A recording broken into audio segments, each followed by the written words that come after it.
নমস্কার সবাইকে। আজকে লাইভ শুরু করছি অনেকটাই আগে, 9:45 টাইম ছিল, একটু আগে শুরু করছি। তার কারণ ব্যাপারটা বুঝতেই পারছেন যে অনেকের অনেক রকম কোয়ারি, অনেক রকম বিষয়বস্তু থাকে, তাই একটু আগে থেকে শুরু করছি।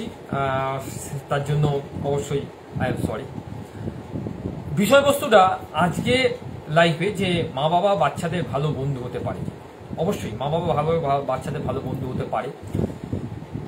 বাচ্চাদের মা বাবারা যদি বন্ধু না হয় তাহলে অনেকটা সমস্যা তৈরি হয়। তাহলে কখন থেকে এরা বুঝবে যে বাবা মা তার ভালো বন্ধু হচ্ছে? এখানে বিষয়বস্তুটা হচ্ছে যে আমরা আমাদের অজান্তেই বাচ্চাদেরকে বকাবকি করি এবং সেই কারণে তারা আমাদেরকে শত্রু ভেবে নেয় বন্ধু হওয়ার। এবার অনেক কিছু এক্সাম্পল দেওয়া যেতে পারে। যেমন আমি একটা আগের দিনই একটা ভিডিও আপলোড করেছি, তাতে বলেছি যে সবারই সেকেন্ড ইউনিটের পরীক্ষার রেজাল্ট বেরিয়েছে, বিশেষ করে বাচ্চাদের।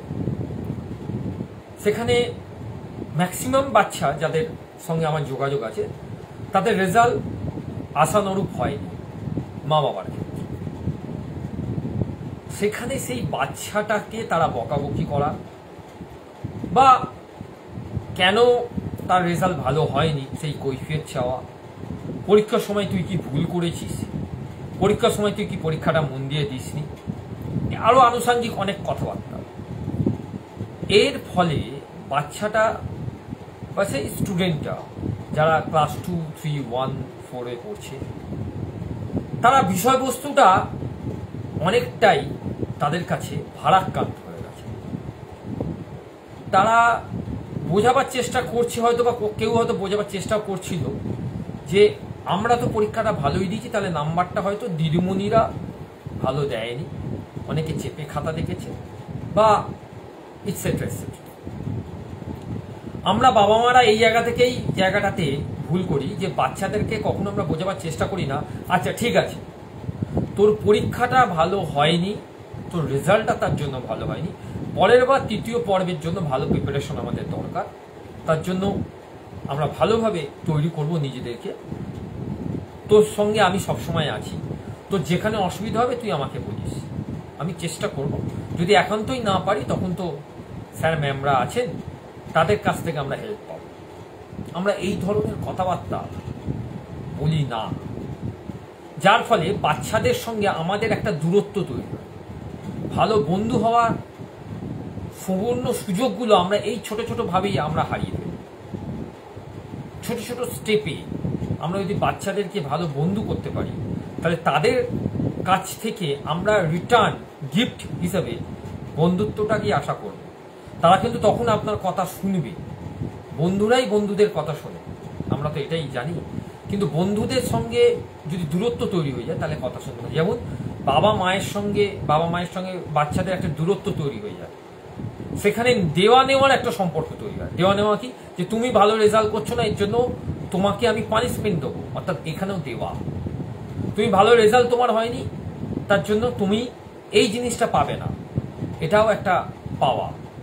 অর্থাৎ পাবে না, দেব না, তুমি ভালো নয়, তোমার রেজাল্ট খারাপ হয়েছে, এই সেটার জন্য আলটিমেটলি ভাবে তারা আমাদের শত্রুতে পরিণত করে নেয়।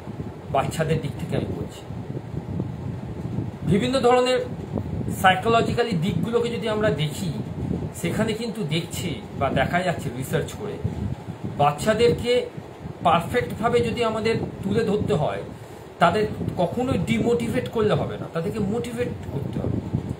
আপনারা বলবেন যে স্যার যদি খারাপ রেজাল্ট করে সেখানে আমি কি করে মোটিভেট করবো, ও তো ভুল করেছে, 30-এ পরীক্ষা হয়েছে, অঙ্কে 4 পেয়েছে। আমার কাছে এরকম অনেকগুলো কমপ্লেন এসেছে, অনেক গার্জেন আমাকে ভয়েস মেসেজ বা ফোনে বলেছে, স্যার আমার বাচ্চা স্যার 30-এ 4 পেয়েছে, আপনি বলছেন স্যার ও ভালো কি করে, স্কুলের টিচার তো খারাপ বলেছে, সরি স্কুলের টিচার তো খারাপ বলেছে, আপনি কি করে বলছেন ভালো?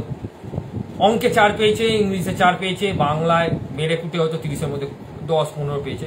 সবাই মিলে আমাকে, সব টিচাররা মিলে আমাকে বলেছে যে বাচ্চাকে মন দিয়ে নেয়, বাচ্চাকে ভালো করে পড়াশোনা করা নিতে। টিচারদের দিক থেকে যা বলার তারা বলেছে। আপনার কর্তব্যটা হচ্ছে বাচ্চাটার সঙ্গে থেকে যে যে প্রবলেমগুলো বাচ্চাটার হয়েছে সেটাকে রেকটিফাই করে সেই জায়গা থেকে তাকে বন্ধুত্বের হাতটা বাড়িয়ে দেওয়া, এই নয় তাকে প্রেসারাইজড করে তাকে শত্রুতে পরিণত করে দেওয়া। এই জায়গাটাতেই আমরা ভুলটা করে আসছি। আমাকে যারা যারা ফোন করেছে তাদেরকে আমি প্রত্যেকটা গার্জেনকে রিকোয়েস্ট করেছি যে ভুলটা ওই জায়গা থেকে না দেখে, হয়তো নামটাটা করতে পারেন স্যার, নামটা না একদমই পারেনি, অবশ্যই আপনাকে পদ্ধতিটা চেঞ্জ করতে হবে। আপনাকে পদ্ধতিটা চেঞ্জ করে ওকে কিন্তু পড়াটাকে মাথায় ভিজুয়ালাইজেশন করে পড়ার প্রসেসটাকে চেঞ্জ করে আপনাকে ঠিক করতে হবে। যদি বলেন কিসের পদ্ধতি, কিভাবে পদ্ধতি চেঞ্জ করব, সহজ উদাহরণ এই মুহূর্তে আমার মাথায় যেটা আসছে, দুটো জিনিস আপনাকে বলছি সহজ উদাহরণ। আপনার পড়ার বাচ্চার মাথায় পড়াটা আসছে না, ভালো করে বাচ্চাটা নাম্বার তুলতে পারছে না, তার কারণ অনুযায়ী আপনি আপনার পদ্ধতিটাকে যদি চেঞ্জ না করেন, পড়ানোর পদ্ধতিটাকে চেঞ্জ না করেন, তাহলে সমস্যা। তাহলে কি সেই পদ্ধতি? তার ডেমনস্ট্রেশন বলতে এইটা উদাহরণ হিসেবে আমি বলতে পারি আপনাদের কাছে, আপনাকে দুটো চাল দেওয়া হবে। একটা বিরিয়ানির রাইসের চাল যেটা 150 থেকে 200 টাকা কেজি, একটা অর্ডিনারি চাল যেটা 50 থেকে 60 টাকা কেজি। সেই 50 থেকে 60 টাকা কেজিকে আপনাকে বলা হলো দুটো চাল লিখেই তার সঙ্গে আরো ইকুইপমেন্ট দেওয়া হলো যে আপনি ফ্রাইড রাইস করবেন। তাহলে 50 টাকা 60 টাকা কেজি যে ফ্রাইড রাইসটা আপনি করবেন আর 150 টাকা 200 টাকা চালের যে ফ্রাইড রাইসটা করবেন, দুটো স্বাদ কি আলাদা হবে না এক হবে? উদাহরণটা আপনাদের দিলাম, স্বাদের দিক থেকে ভাবুন। সবকিছুই তো দিয়েছে, তাহলে স্বাদগুলো কেন আলাদা হবে? চালের সাইজটা কেন ওই 150 টাকার ক্ষেত্রে একটু বড় হলো আর 50 টাকা 60 টাকার ক্ষেত্রে একটু ছোট হলো?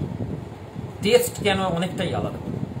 তার কারণ হচ্ছে পদ্ধতি এবং আপনি কি কি র মেটেরিয়ালস দিচ্ছেন তার উপর ডিপেন্ড করছে। ঠিক এক্স্যাক্টলি বাচ্চাদের যেখানে নাম্বারের প্রবলেম থাকবে সেখানে আপনাকে র মেটেরিয়ালস গুলো কি কি দিচ্ছেন সেটা দেখুন। অঙ্কটার ওর নামটাটা মাথায় আসছে না, তার ক্ষেত্রে ওর র মেটেরিয়ালস এর কোনো একটা জায়গায় খামতি হয়ে যাচ্ছে, সেই র মেটেরিয়ালসটা আমাদেরকে পারফেক্ট করতে হবে নামটার ক্ষেত্রে। ইংলিশের লাইন্স ওর কাছে ক্লিয়ার হচ্ছে না, ভোকাবুলারি ওর কাছে পারফেক্ট নয়, সেখানেও লাইন্স অর্থাৎ ভোকাবুলারি আপনাকে স্ট্রং করতে হবে। English pronunciation, English grammar, English spelling, English word, এইগুলোকে পারফেক্ট করতে হবে।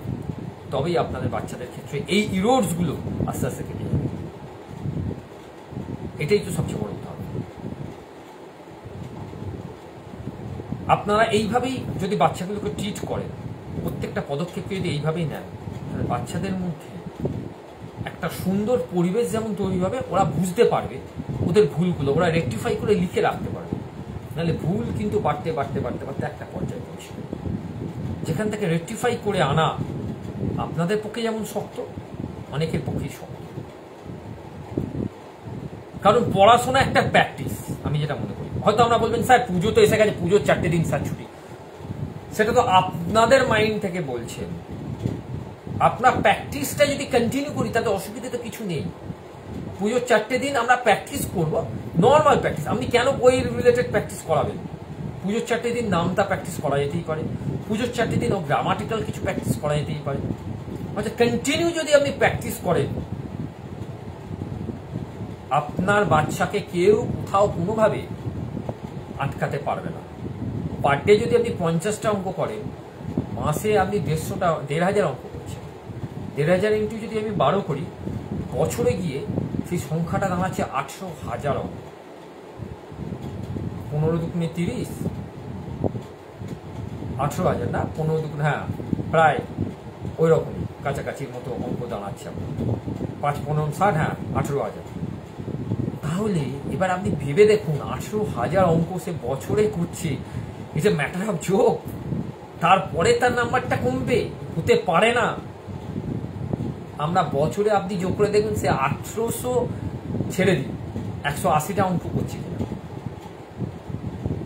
যে বাচ্চা 18,000 অঙ্ক করবে, তার কোয়ান্টিটি, তার ক্যাপাবিলিটি, তার এক্সপেরিয়েন্স, তার নলেজ, আর যে বাচ্চা 180টা অঙ্ক করবে তার নলেজ ডিফারেন্স থাকবে। কেন ডিফারেন্স থাকবে? ওই 180টা হচ্ছে সেই 50 টাকা 60 টাকা দামের চাল, আর 118,000 অঙ্ক হচ্ছে সেই দেরাদুন চাল। ভাবুন, ভাবতে হবে। প্র্যাকটিস তো একই বলে, বিভিন্ন অ্যাঙ্গেল তাকে প্র্যাকটিস করা যেতে পারে, তবেই তো আপনার বাচ্চা আপনার সঙ্গে বন্ধুত্ব স্থাপন করবে, নাহলে তো শত্রুতে বন্ধুত্ব হবে। সব বিষয় আপনাকে ওয়াচ করতে হবে বাচ্চাকে পারফেক্ট ভাবে, এবং প্রত্যেকটা ওয়াচের সঙ্গে সঙ্গে আপনাকে সেই বাচ্চার থেকে বের করে আনতে হবে ওর বেস্টটা, ভালো ভেবে কথা বলে, কোনো বকাবকি নয়। যত দিন যাচ্ছে, তত সময় এগিয়ে যাচ্ছে, তত টাইম মেশিন আমাদের এগিয়ে চলছে, তত যুগ পরিবর্তন হচ্ছে। অর্থাৎ এখানে বকাবকির কোনো জায়গা নেই, এখানে বুঝিয়ে বাচ্চার থেকে আপনাকে বেস্টটা বার করতে হবে। এবং দেখুন ওর কোথায় কোথায় খামতিটা রয়েছে, সেগুলোকে নোট ডাউন করুন। আমি কালকের ভিডিওতেও বলেছি যে আমি আপনাদের সঙ্গে সবসময় থাকবো এই বিষয়গুলো, অ্যাজ পার টিচার হিসেবে থাকবো, লাইফ কোচ হিসেবে থাকবো, কাউন্সিলিং হিসেবে থাকবো, বাচ্চাদের গাইড হিসেবে থাকবো, সবসময় থাকবো। যারা যখন যেখানে যা অসুবিধা হবে আমাকে হোয়াটসঅ্যাপ করুন, আমি অবশ্যই আপনাদের গাইড করে দেবো কিভাবে পড়াতে হবে, কোন জায়গাটাকে দরকার আপনাদের মেরামত করার জন্য, কোন অ্যাঙ্গেল থেকে আপনাদের ডেমনস্ট্রেশন দরকার, আমি ডেমো দিয়ে দেখিয়ে দেবো। আমি চেষ্টা করবো প্রতিদিন একটা করে ডেমনস্ট্রেশন আপনাদের পড়ার প্যাটার্নগুলোকে করতে, তাহলে হয়তো বেটার টু বেটার রেজাল্ট হবে। আরও বেটার কিছু করা যায় কিনা আমি ট্রাই টু লেভেল বেস্ট করার চেষ্টা করছি। বুঝতে পারলাম আজকের লাইফের বিষয়বস্তুটা। পুজো আমাদের দুর্গারাতে বলবো না, চালু হয়েই গেছে মহালয়ের পর থেকে। সোমবার মঙ্গলবারটা খুব দুর্যোগে কেটেছে। আজকে বুধবার, আকাশ ঝলমলে ছিল, অনেকে পুজো দেখতে বেরিয়েছে, ঠাকুর দেখতে বেরিয়েছে, প্যান্ডেল দেখতে বেরিয়েছে, খুব ভালো কথা। আজকে সারাদিন আমার ভালো খারাপ যাই কাজ হোক না কেন, I am sorry universe, I forgive universe, আমি সেই সব কারণে শুনে দুঃখিত যদি আমি কোনো ভুল করে দেবো।